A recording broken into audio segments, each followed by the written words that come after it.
ओम नमः शिवाय। ओम नमः शिवाय। हर हर महादेव। शिव पुराण की व्याख्या में आप सभी भक्तों का स्वागत है। अब तक हम इसके बहुत से अध्यायों का वर्णन कर चुके हैं। अब हम शुरू करते हैं 40वें अध्याय से। निषाद चरित्र। सूत जी बोले, हे ऋषियों, प्राचीन काल में गुरु ध्रुव नामक भील अपने परिवार के साथ जंगल में रहता था।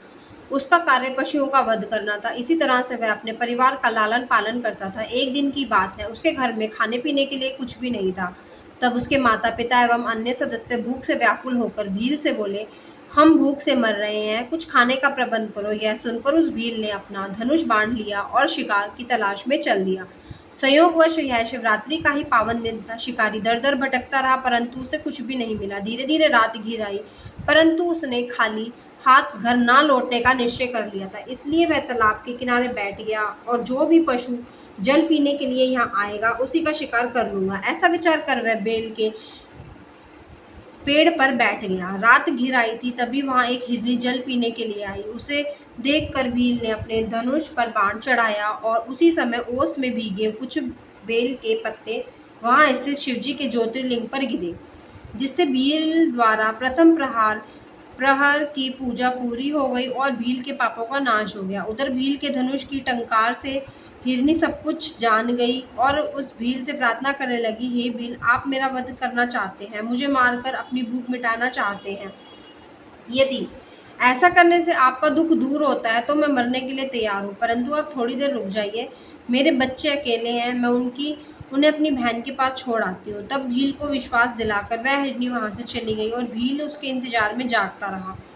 इसलिए इसे जागरण का फल भी मिल गया। कुछ देर बाद उस हिरनी को बहन उसे ढूंढते हुए वहां पर पहुंची और उसे मारने के लिए जब भील ने अपने हाथ में धनुष लिया तो पुनः बेल पत्र व ओस शिवलिंग पर चढ़ गए। इस प्रकार दूसरे पहर का पूजन भी पूरा हो गया, परंतु उस हिरनी ने भी भील से प्रार्थना करी कि मैं पहले अपने बच्चों को देख आऊं, तब तुम मुझे मारना। भील की को आज्ञा दोनों देने पर वह हिरनी भी पानी पीकर वहां से चली गई और भील हिरनी का इंतजार करने लगा। इस प्रकार जागरण करते हुए रात का दूसरा पहर भी बीत गया। जैसे ही रात्रि का तीसरा पहर आरंभ हुआ और एक मोटा हिरन पानी पीने हेतु उस तालाब पर आया, उसे देखकर भील ने जैसे ही अपने धनुष पर बाण चढ़ाया, वह हिरन डर गया। उसी समय ओस रूपी जल एवं बेलपत्र पुनः शिवलिंग पर गिरे और तीसरे पहर का पूजन भी संपन्न हो गया। वह हिरन भी शीघ्र लौटने का वादा करके अपने बच्चों का समझाने चल दिया और भील इंतजार में जागता रहा। उधर दूसरी ओर वे तीनों, दो हिरनी और हिरन, घर पर एकत्रित हुए और उन्होंने सारी बातें एक दूसरे को बताई। जब तीनों को यह ज्ञात हो गया कि तीनों ने ही भीलराज से वादा कर लिया है, तब वे अपने बच्चों को ठीक से रहने की आज्ञा देकर वहां से तालाब की ओर चल दिए। बच्चों ने भी सोचा हम अपने माता पिता के बिना कैसे रहेंगे, इसलिए वे भी उनके पीछे पीछे चल पड़े। इस प्रकार दो हिरनियां अपने बच्चों के साथ भीलराज के पास पहुंचे।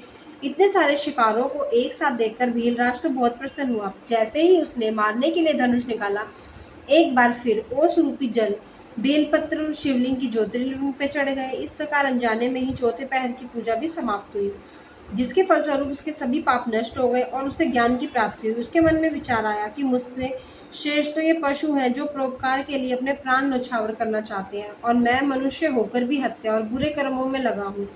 ऐसे विचार कर भील बोला, हे मेरे मृगियों, तुम धन्य हो, तुम्हारा जीवन सफल है, तुम जाओ और प्रसन्नता पूर्वक निवास करो, मैं तुम्हें नहीं मारूंगा। भील के इतने कहते ही भगवान शिव ज्योतिर्लिंग से प्रकट हो गए और एकाएक इस प्रकार अपने साक्षात देवादिदेव महादेव को पाकर उस भील की आंखों से अश्रुधारा बहने लगी और उसने प्रभु के चरण पकड़ लिए। तब शिवजी ने प्रसन्न होकर कहा, हे व्याघ्रे श्रेय, तुम मेरे पूजन से मैं बहुत प्रसन्न हूँ। तुम श्रृंगवेरपुर जाकर आनंद पूर्वक निवास करो। प्रभु रामचंद्र तुम्हारे घर पधारेंगे और तुम्हारी मित्रता हो जाएगी। अंत में सभी सुखों को भोगकर तुम्हें मोक्ष की प्राप्ति होगी। यह कहकर शिवजी वहां से अंतर्ध्यान हो गए। हे ऋषियों, इस प्रकार एक पापी व्याध से अनजाने में ही हुई शिव चतुर्थी वर्ष से उसे भोग और मोक्ष की प्राप्ति हुई। 41वां अध्याय, मुक्ति वर्णन। ऋषि बोले, हे सूत जी, आपके मुख से हमने कई बार मुक्ति शब्द सुना है। मुक्ति मिलने से क्या होता है, कृपया हमें बताइए। तब ऋषियों के ऐसे प्रश्नों को सुनकर सूत जी बोले, हे ऋषिगणों, भगवान शिव की भक्ति पूर्वक आराधना करने और उनका उपवास व्रत करने से मनुष्य के सभी पाप नष्ट हो जाते हैं और उसे मोक्ष अर्थात मुक्ति मिल जाती है। सारूमी, सालोक्य, सानिध्य तथा सायुज्य नामक 4 प्रकार की मुक्ति बताई गई है। इस प्रकार से मुक्ति शिव जी की कृपा से ही प्राप्त होती है। धर्म, अर्थ और काम, ये सब तो ब्रह्मा विष्णु एवं अन्य देवता भी प्रदान करते हैं, परंतु मुक्ति तो सिर्फ त्रिलोकीनाथ शिव ही प्रदान करते हैं। ब्रह्मा विष्णु रुद्र नामक त्रिदेव क्रमशः सत्व, रज और तम गुणों के स्वामी माने जाते हैं। भगवान शिव तो परम ब्रह्म परमात्मा है, वे सर्वेश्वर हैं और प्रकृति से परे हैं। कल्याणकारी सर्वेश्वर भगवान शिव ही विज्ञानमय हैं, अव्यय है, सर्व दृष्टा है, ज्ञान लभ्य है, धर्म, अर्थ, काम और मोक्ष के फल देने वाले हैं। केवलव्य नामक 5वीं मुक्ति है, जिससे सारी सृष्टि उत्पन्न हुई है और वही उसका पालन भी करती है। भगवान शिव का स्वरूप निष्कल है और सकल 2 प्रकार का है। भगवान शिव का स्वरूप तो स्वयं ब्रह्मा, विष्णु, कुमार, कार्तिकेय, नारद, व्यास, शुक्रदेव आदि महामुनि एवं देवता भी सही से नहीं जान पाए हैं। त्रिलोकीनाथ भगवान शिव सच्चिदानंद, सत्य ज्ञान, अंतरहित, अव्यव, अविनाशी है। वे सवगुण और निर्गुण भी हैं। वे शुद्ध, निर्मल एवं उपाधिरहित है। वे परम ब्रह्मा है। परमात्मा भगवान शिव ही सर्वत्र व्यापक है।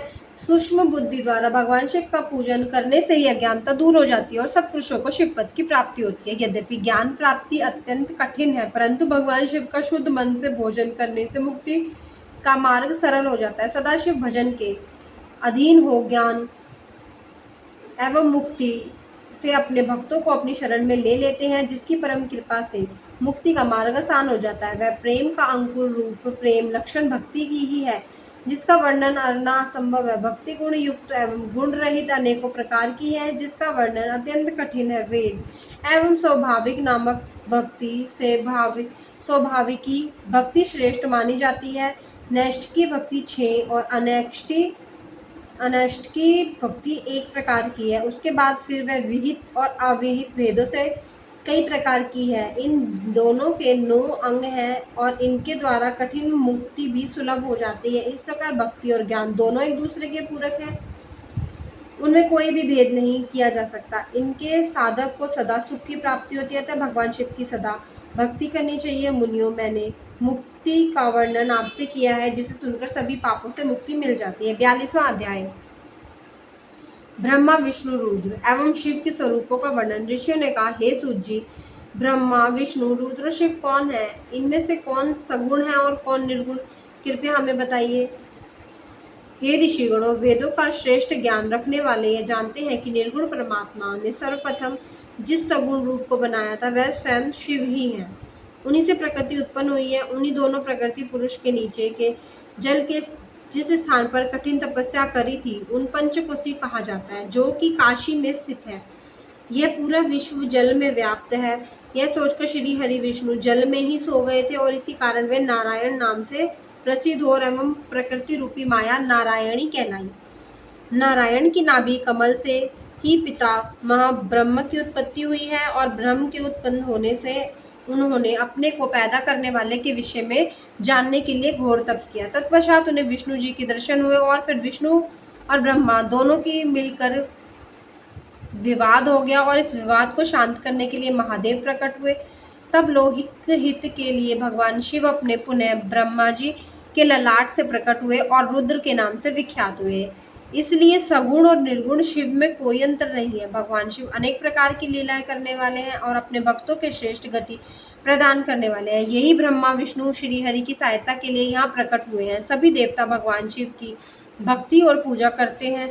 जो मनुष्य अन्य देवताओं की भक्ति करते हैं वे अन्य देवताओं के लिए विलीन होते हैं और जब अन्य देवता का रुद्र में विलय होता है तब उन्हें शिव भक्ति प्राप्त होती है। जबकि भगवान शिव में आस्था रखने वाले सभी भक्त शीघ्र ही रुद्र स्वरूप हो जाते हैं। अज्ञान के कई प्रकार हैं, जबकि ज्ञान का कोई प्रकार नहीं है। ब्रह्मा जी से लेकर तृण तक सभी शिव जी के ही रूप है। इस सृष्टि का आदि मध्य अंत कोई भी अंत नहीं है, सब शिव है। इस सृष्टि का अंत होने पर भी शिव ही स्थित रहेंगे। त्रिलोकीनाथ भगवान शिव ही वेदों के रचयिता हैं, वे सब विद्याओं के स्वामी हैं, वही सृष्टि की रचना करते हैं। संसार में निवास करने वाले प्राणियों का पालन एवं संहार करने वाले सर्वेक्षण शिव ही है। कल्याणकारी भगवान शिव अनेक रूप होते हुए भी एक रूप है, यह उत्तम शिव ज्ञान तत्वतः है बताया गया है और इसे ज्ञानी मनुष्य ही जान सकते हैं। हे मुनियों, इस प्रकार मैंने आपको देवादिदेव त्रिलोकीनाथ भगवान शिव का तत्व ज्ञान सुना दिया है। इस तत्व ज्ञान को सुनने और पढ़ने से सभी पापों से छूटकर मोक्ष की प्राप्ति हो जाती है। 47वां अध्याय ज्ञान निरूपण। ऋषि बोले, हे महामुनि सूत जी, जिस ज्ञान के द्वारा शिव स्वरूप की प्राप्ति होती है और उस शिव ज्ञान के बारे में हमें बताकर कृतार्थ कीजिए। ऋषियों द्वारा पूछे गए प्रश्न का उत्तर देते हुए सूत जी बोले, हे ऋषिगणों, एक बार की बात है कि नारद, शौनक, कुमार व्यास, कपिल आदि मुनियों ने एक सभा का आयोजन किया जिसमें उन्होंने निश्चय ही किया कि सारा ब्रह्मांड शिव रूप है और उनकी इच्छा से ही इस जगत की रचना हुई है। वे ही जिनके कल्याण यह संसार चलायमान है, वे चित स्वरूप हैं और शुभ लक्षणों से युक्त वेदों को जानने वालों में श्रेष्ठ परम ब्रह्मा परमात्मा है। शिव जी अज्ञान से परे ज्ञान के विशाल भंडार है। मनुष्य के भ्रम के कारण ही शिव अनेक रूपों में दिखाई पड़ते हैं, परंतु जब मनुष्य अज्ञान को मिटाकर ज्ञान की प्राप्ति कर लेता है तब वह सदाशिव को उस एक स्वरूप को जानकर और समझ लेता है। जिस प्रकार इस ब्रह्मांड को सब में प्रकाशित करने वाला एक सूर्य है, परंतु जल में उसके अनेक प्रतिबिंब दिखाई पड़ते हैं, उसी प्रकार शिवजी भी एक होते हैं। भ्रम के कारण अनेक रूप दिखाई देते हैं। इस संसार में हर प्राणी अपने अहंकार और घमंड का फल भोगता है। भगवान शिव तो भक्त वत्सल हैं, वे सदा ही अहंकार रहित हैं। उनका विधि विधान एवं भक्ति भावना से किया गया पूजन पापों का नाश करने वाला है तथा ज्ञान प्रदान करने वाला है। जब अज्ञान नाश होता है तभी ज्ञान का उदय होता है। ज्ञान के उदय से अहंकार का नाश हो जाता है। अहंकार के नष्ट होने से बुद्धि निर्मल होती है और मनुष्य भगवान शिव के स्वरूप को प्राप्त कर लेता है। वह जीवन मरण के बंधनों से मुक्त हो जाता है। वह मनुष्य अपने शरीर को त्याग कर शिव में विलीन हो जाता है। इसी को मुक्ति कहा जाता है। संसार में ज्ञानी मनुष्य वही है जिसे ना कोई खुशी होती है, ना कोई गम सताता है, जिसे अच्छे बुरों का कोई भी अंतर नहीं पड़ता। सुख और दुख दोनों ही समान रूप में है। जब मनुष्य मन में मुक्ति की कामना लेकर आत्मयोग के द्वारा शरीर को शिव साधना में समर्पित कर देता है, तब वह संसारिक व्याधियों से छूट जाता है और अंत में मोक्ष की प्राप्ति के लिए भगवान सदाशिव से बढ़कर कोई देवता नहीं है। उनकी शरण में जाकर ही जीव संसार के संबंधों से मुक्त हो जाता है। ब्राह्मणों, इस प्रकार वहां पधारे हुए ऋषियों ने आपस में यह निश्चय करा कि ज्ञान की बातों को अवश्य ही मन मस्तिष्क में मनुष्य को धारण करना चाहिए। इस प्रकार मैंने आपके द्वारा पूछी गई सारी बातें बता दी। अब आप और क्या जानना चाहते हैं? ऋषि बोले, हे व्यास शिष्य सूत जी, हम आपको नमस्कार करते हैं। आप धन्य हैं, आप त्रिलोकीनाथ शिव के भक्तों में श्रेष्ठ हैं। आपके अनुकंपा से हमारे मन की सभी शंकाएं मिट गई और पापों का नाश करने वाले और मोक्ष को देने वाले शिव तत्व की ज्ञान की प्राप्ति हुई है, जिससे आज हमारा जीवन सफल हो गया है। श्री सूत जी बोले, हे द्विजो, जो मनुष्य श्रद्धाहीन, नास्तिक और भक्ति में रुचि नहीं रखता और शिव तत्व का ज्ञान उपदेश नहीं देना चाहिए, इस शिव तत्व ज्ञान का उत्तम उपदेश मुझे व्यास जी ने दिया है। यह ज्ञान उन्हें वेदों, पुराणों, शास्त्रों और इतिहास के अध्ययन से प्राप्त हुआ है। इसे एक बार सुनने से पापों का नाश हो जाता है, दोबारा सुनने से उत्तम भक्ति प्राप्त होती है और तीसरी बार सुनने से तो मोक्ष को प्राप्त हो जाते हैं। इसलिए भोग और मोक्ष की काम करने वालों को शिव तत्व ज्ञान को बार बार सुनना चाहिए। यह शिव विज्ञान शिवजी को अत्यंत प्रिय है। यह ज्ञान भोग मोक्ष प्रदान करने वाला है। इससे शिवजी में भक्ति बढ़ती है।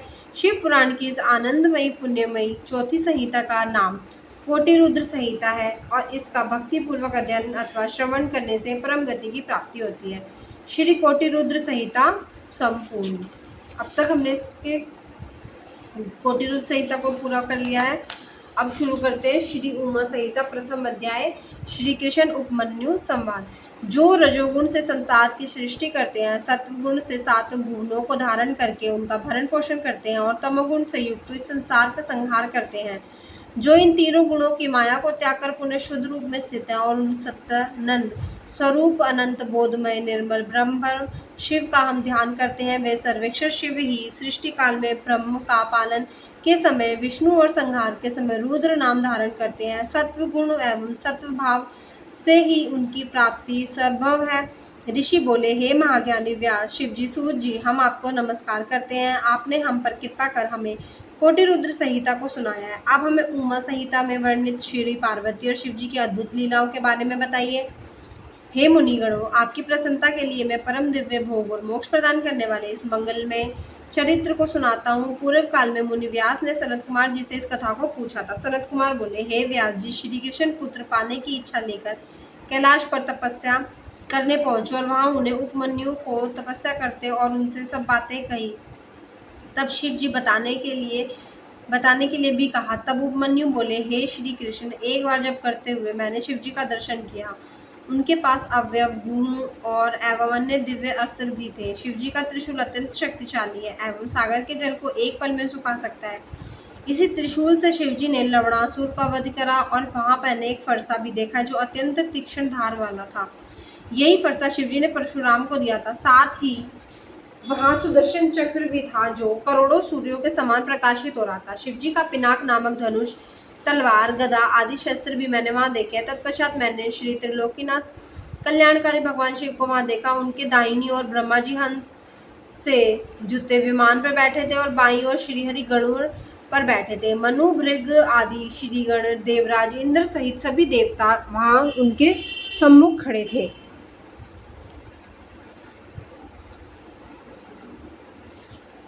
रुद्र जी के पास ही नंदी एवं अन्य भूतगण बैठे थे और सभी हाथ जोड़कर अपने आराध्य देव की स्तुति कर रहे थे। उन्हें देखकर मैंने भी सर्वेश्वर शिव की स्तुति करनी आरंभ कर दी। तभी शिव जी ने साक्षात दर्शन दिए और बोले, हे ब्राह्मण, मैं अपनी भक्ति से प्रसन्न हूँ। आप मन चाहे वर मांगो। शिव जी के उत्तम वचनों को सुनकर मैंने हाथ जोड़कर, महादेव जी, आप मुझ पर प्रसन्न हैं तो मुझे अपनी अविरल भक्ति प्रदान कीजिए। प्रभु, मुझे मेरे परिवार सहित दूध भात का भोजन सदा मिलता रहे। उपमन्यु के वचन सुनकर शिवजी बोले, तथास्तु, तुम सब मुनियों में परम ऐश्वर्य होंगे। तुम्हें सदैव अमृतमय शील की प्राप्ति होगी। जब भी तुम भक्ति भाव से ध्यान करोगे तो मैं तुम्हें दर्शन दूंगा। और यह कहकर शिव जी वहां से अंतर्ध्यान हो गए। हे कृष्ण भगवान, शिव ही सब तत्वों के ज्ञाता है, वही सर्वेक्षण है और इस संसार का हित और कल्याण करने वाले हैं। अतः पुत्र प्राप्ति हेतु तुम्हें शिव जी की आराधना करनी चाहिए। दूसरा अध्याय, शिव भक्तों का आख्यान। श्री कृष्ण जी ने उपमन्यु से पूछा, हे ब्राह्मण राज, भगवान शिव के पूजन से जिन शिव भक्तों का उद्धार हुआ अर्थात शिव जी की विशेष कृपा हुई, उनके बारे में बताइए। श्री कृष्ण के ऐसे पूछने पर उपमन्यु बोले, हे कृष्ण, राक्षस राज हिरण्यकशिपु ने शिव जी की घोर तपस्या से प्रसन्न करा। तब उन्होंने उसे ऐश्वर्य संपन्न प्रदान करा। उसी का पुत्र नंदन भी शिव जी के वरदान से हुआ और विजयी हुआ और देवराज इंद्र को 10,000 वर्षों तक अपना दास बनाए रखा। इसी प्रकार सप्तमुख राक्षस ने शिव पूजन कर 1000 पुत्र प्राप्त करे। जब ऋषि याज्ञवल्क्य भी शिव जी की आराधना ने उन्हें प्रसन्न करा तो वे वेदों के महान ज्ञाता हुए। व्यास मुनि को भी शिव की कृपा से वेद, पुराण, इतिहास एवं शास्त्रों का ज्ञान प्राप्त हुआ। एक बार की बात है, शिव जी के क्रोध से पृथ्वी का जल सूख गया और तब सब देवताओं ने शिव जी की आराधना करके उन्हें प्रसन्न किया। उस समय शिव जी ने अपने कपाल से जल प्रकट करा। राजा चित्रसेन की भक्ति से प्रसन्न होकर शिव जी ने उन्हें निर्भय कर दिया। शिव भक्ति के एक साधारण से गोप श्री कर प्रसन्न सिद्धि प्राप्त की गई। सीमंतनी के सोमवार के व्रत के पुण्य एवं भक्ति फल से शिवजी के उसके पति चित्रांगद की रक्षा करी। चंचुला नामक व्याभिचारिणी स्त्री के गोकर्ण के साथ सुनने से भक्त वत्सल भगवान शिव ने उसके पापों का नाश कर दिया और उसके पति विदुम को भी सद्गति प्रदान करी। महाकाय नामक व्याध ने शिव भक्ति से सद्गति पाई। महामुनि दुर्वासा को शिव भक्ति से मोक्ष की प्राप्ति हुई। यही नहीं, ब्रह्मा जी ने शिव आराधना द्वारा पूरी सृष्टि की रचना करी। मार्कंडेय ने शिव जी की कृपा से दीर्घायु हुए। भगवान शिव के वर से ही शांडिल्य जगत प्रसिद्ध एवं पूजनीय है। और इस प्रकार मैंने आपको शिव जी के अनेक भक्तों के बारे में बताया है जिन्हें शिव कृपा से रिद्धि सिद्धि की प्राप्ति हुई है। तीसरा अध्याय, शिव महात्म्य वर्णन। श्री कृष्ण जी ने उपमन्यु से पूछा, हे महामुनि, क्या आप भगवान शिव ने मुझे भी दर्शन देंगे? उनकी बात सुनकर उपमन्यु बोले, भगवान अवश्य ही, भगवान शिव आपको दर्शन देंगे। मैं आपको एक अद्भुत मंत्र बताता हूँ जिसके जाप करने से शिव जी प्रसन्न होकर न केवल आपके दर्शन देंगे, अपितु आपके पुत्र की इच्छा भी पूरी होगी। तब उन्होंने श्री कृष्ण को शिव महिमा करते हुए पंचाक्षरी मंत्र ओम नमः शिवाय की दीक्षा दी। उपमन्यु से सारी विधि विधान जानकर श्री कृष्ण ने शिव जी को प्रसन्न करने हेतु जटाजूट धारण करा और अपने पैरों के अंगूठे पर खड़े होकर रहकर कठिन तपस्या आरंभ कर दी। श्री कृष्ण को भक्तिपूर्वक शिव उपासना करते करते 15 माह बीत गए। 16वां महीना लगने पर शिव जी ने प्रसन्न होकर श्री कृष्ण को श्री पार्वती जी सहित दर्शन दिए और बोले, हे कृष्ण, आप मेरे परम भक्त हैं, आपकी इस भक्तिपूर्ण आराधना से मैं प्रसन्न हूँ, मांगो क्या मांगना चाहते हो।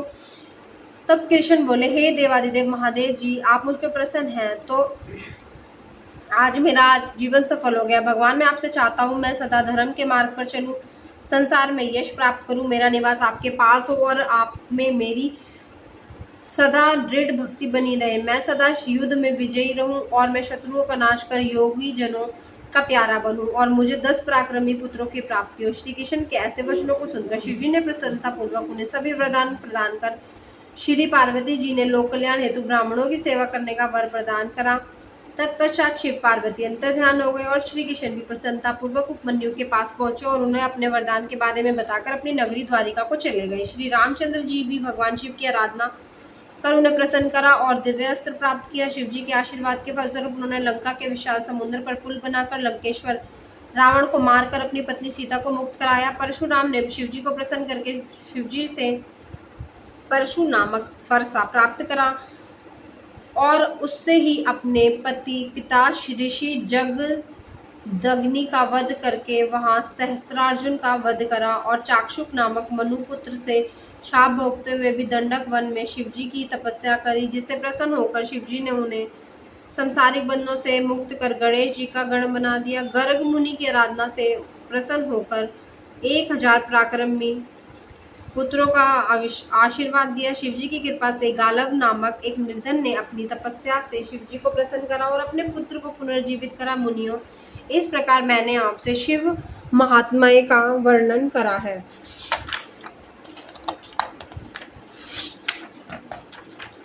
चौथा अध्याय शिव माया वर्णन। व्यास जी बोले, हे सनत कुमार जी, अब मैं आपको त्रिलोकीनाथ भगवान शिव के लीलामय चरित्र के विषय में बताकर यह सुनकर सनत कुमार जी बोले, हे व्यास जी, भगवान शिव परम ब्रह्म परमात्मा है, वे ही सबके ईश्वर है। शिव जी से ही 8 देव योनि, 1 मानव योनि और 5 पक्षी योनि अर्थात 14 योनि उत्पन्न हुई है। ब्रह्मा विष्णु देवेंद्र चंद्र सूर्य आदि सभी देवता सहित दानव नाग किन्नर गंधर्व आदि सभी की उत्पत्ति शिवजी की कृपा से ही हुई है। इस सारे जगत में शिवजी की माया फैली हुई है। इस संसार में घटित होने वाली हर घटना शिव की माया का ही रूप है। उनकी आज्ञा के बिना इस धरती का एक पत्ता भी नहीं हिल सकता।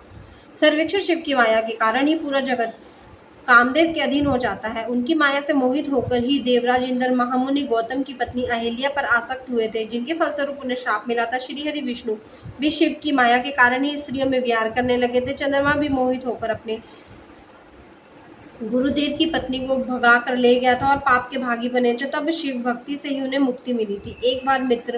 एक मित्र व वरुण देव भी शिव की माया से मोहित होकर स्वर्ग की अप्सरा उर्वशी पर आसक्त हो गए थे, जिससे दोनों का शक्तिपात हो गया और मित्र ने अपने शक्ति के घड़े में डाल दी मित्र ने अपनी शक्ति घड़े में डाल दी थी, जिससे मुनिवर वशिष्ठ उत्पन्न हुए और जिसने वरुण देव के उसे जल में त्यागा, जिसके फलस्वरूप बड़नवाल जैसे तपस्वी अगत्य पुत्र हुए। गौतम ऋषि का शार्दूती पर मोहित होने के पीछे एक महान अस्त्र शस्त्रों के महान ज्ञाता द्रोणाचार्य का जन्म था। यही नहीं, महामुनि विश्वामित्र का स्वर्ग की अप्सरा मेनका पर मोहित होना भी शिव की माया का ही रूप था। लंकेश्वर रावण को सीता को उठाने जाने भी रावण के श्री राम द्वारा मारे जाने के निमित्त था।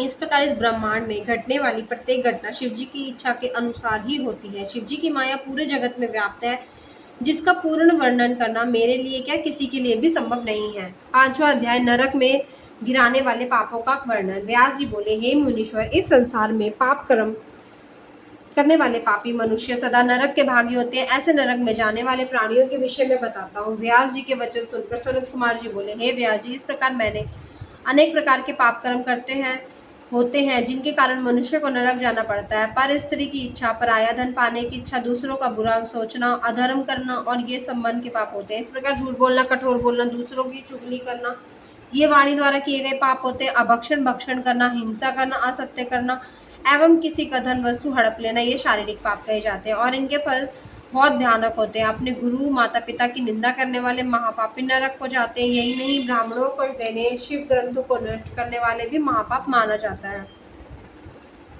जो मनुष्य भगवान शिव की स्तुति एवं पूजन नहीं करते और ना ही शिवलिंग को नमस्कार करते, वे भी नरक के भागी होते हैं। बिना गुरु की पूजा के शास्त्रों को सुनने की कोई कोशिश करने वाले, गुरु सेवा से जी चुराने वाले, गुरु त्यागी एवं गुरु का अपमान करने वाले नरकगामी होते हैं। ब्रह्म हत्या करने, मद्यपान करने, गुरु के स्थान पर बैठने और गुरु माता को कुदृष्टि से देखने वाले नरक में जाने योग्य ही होते हैं। वेदों की जानकारी रखने एवं पूजा आराधना को त्याग देने वाले, दूसरों की अमानत को हड़पने वाले, चोरी करने वाले सभी मनुष्यों को ही नरक में रहना पड़ता है। पर स्त्री का भोग करने वाले अथवा व्यभिचार करने वाले मनुष्य अवश्य ही नरक में जाते हैं। यही नहीं, पुरुष, स्त्री, घोड़ा, गाय, पृथ्वी, चांदी, वस्त्र, औषध, रस, चंदन, अगर, कपूर, पट्टे, कस्तूरी आदि को अकारण ही बेच देने वाले मनुष्य को भी नरक अवश्य भोगना पड़ता है। हे मनुष्य, इस प्रकार मैंने आपसे ऐसे कृत्यों का वर्णन किया है जो कि महापाप माने जाते हैं और जिनके कारण मनुष्य को नरक की घोर कष्टदायक यातनाएं झेलनी पड़ती हैं। 6वां अध्याय पाप पुण्य वर्णन हम अगले भाग में वर्णन करेंगे। तब तक के लिए सभी शिव भक्तों को ओम नमः शिवाय। हर हर महादेव। हर हर महादेव। ओम नमः शिवाय।